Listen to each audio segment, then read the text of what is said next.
जयसिंगपुरात भर दिवसा तरुणांकडून तलवार हल्ला करण्याचा प्रयत्न।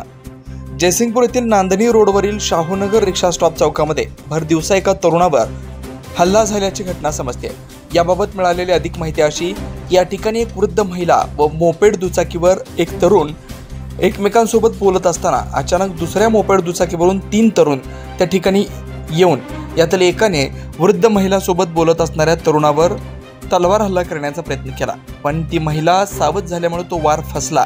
त्यानंतर ती वृद्ध महिला व तिच्यासोबत बोलत असलेला तरुण या दोघांनी मिळून त्या तलवार हल्ला करण्याचा प्रयत्न करत असलेल्या तरुणावर दगडफेक केल्यामुळे तो तरुण त्या ठिकाणाहून पलायन करतो। अशा प्रकारचं चित्र या व्हिडिओमध्ये दिसून येत आहे।